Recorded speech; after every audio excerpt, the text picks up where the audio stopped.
She handed me a napkin and said, "We didn't count you when we ordered."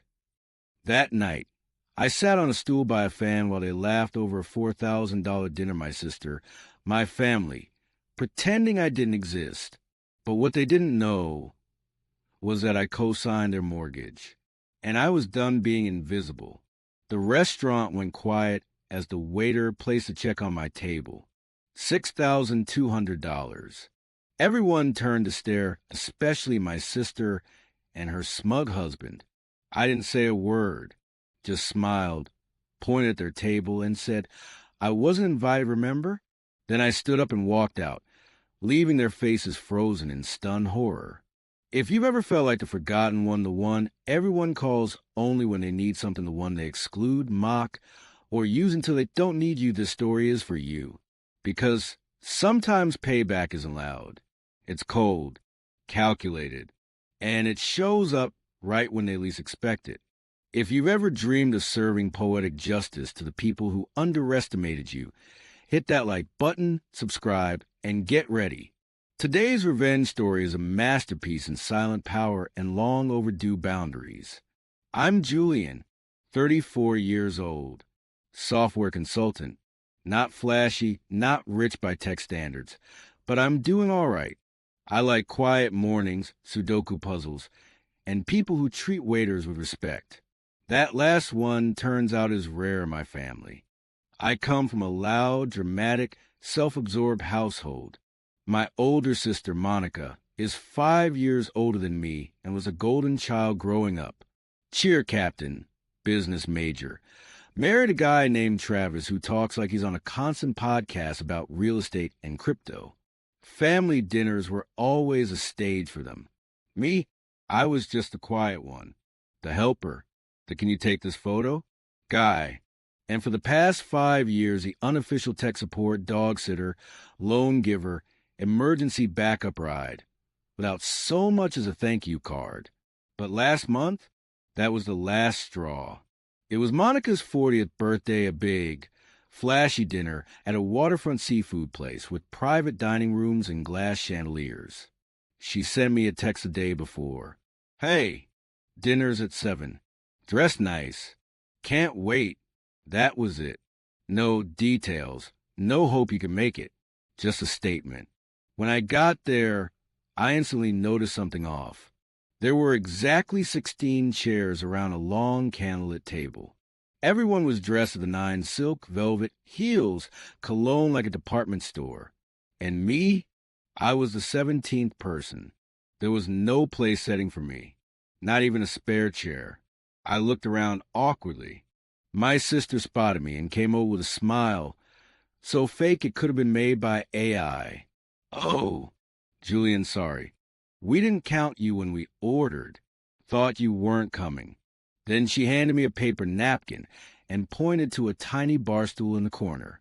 "You can sit there if you want. We're kind of tight on space." I blinked. "No worries," I said. But inside, that wasn't the first slice of humiliation. That night, just the appetizer. Travis, my brother-in-law, leaned over while sipping some $18 cocktail and said, "You should be grateful you're even here. Monica said not to bother inviting you since you never join in anyway." He laughed like it was a joke. Monica giggled along. I sat there alone, sipping ice water from a bar. I watched course after course go by.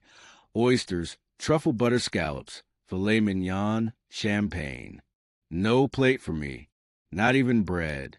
They talked about vacations to Greece, luxury spas, how hard it is to find good help these days. Monica even mentioned how she got a new Lexus thanks to a loan. That loan was from me. A quiet $4,000 I gave her 2 years ago when she was in a bind. I listened, I smiled, I nodded, but inside, something snapped. That moment sitting on a stool, forgotten, disrespected, and hungry, that's when I decided, I'm done. When the cake came out, a 3-tier chocolate masterpiece with gold leaf on top, the waiter started slicing it onto china plates for the guests. He brought one to me. Then another thing I didn't expect happened. He handed me the bill. Here you go, sir. Total comes to $6,200. Gratuity included. The whole table turned. Monica squinted. Wait, why is he giving that to you? The waiter replied. He's the only one who didn't order in the pre-selected package. House policy is any extra party guests not an account are responsible for the table. I looked at the bill, paused. Then I stood up, walked over, and placed the check in front of Monica. I wasn't invited, remember? Then I smiled, grabbed my coat, and left. Behind me, the silence cracked open like a dropped wine glass. Monica blew up my phone that night. You're so petty. You embarrass me. You know we can't afford that. I didn't respond. Instead, I did something else. I opened a spreadsheet, listed out every dollar I'd ever lent her and Travis over the past 6 years. Car loan for $1,000. Emergency dentist bill, $900. Bailout after Travis's failed crypto play, $2,500. Wedding contribution, $1,200. Unpaid tech work on their home office, $700.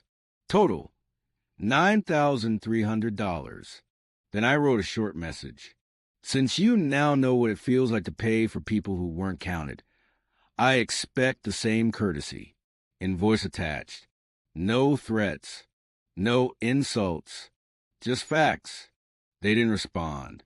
But I know they saw it, because 2 weeks later, I got a check in the mail from Travis for the full amount. The memo line said, paid. Don't contact us. It's been 6 months. I haven't spoken to them since. Not out of bitterness, but peace. Since then, I've reconnected with my cousin Dana, who said she'd always noticed how Monica treated me. Turns out, I wasn't the only one pushed aside. We've started hosting monthly dinners, low-key potlucks, where everyone brings something and no one forgotten. I also took a solo trip to Kyoto, something I'd always put off. I walked through bamboo forests, ate ramen at 2 a.m., and felt lighter than I had in years. Sometimes people mistake your silence for weakness. They think being kind means being easy to use. But the truth is the quiet ones are the ones you should never push too far. Because we remember, we keep receipts. And when we finally speak, it's loud enough to make the whole room stop and stare. If this story gave you chills, smash that like button. Tell me in the comments, what's the pettiest, most satisfying revenge you've ever seen play out? And of course, subscribe for more stories just like this one, where justice isn't just served, it's plated, garnished, and delivered with a cold smile.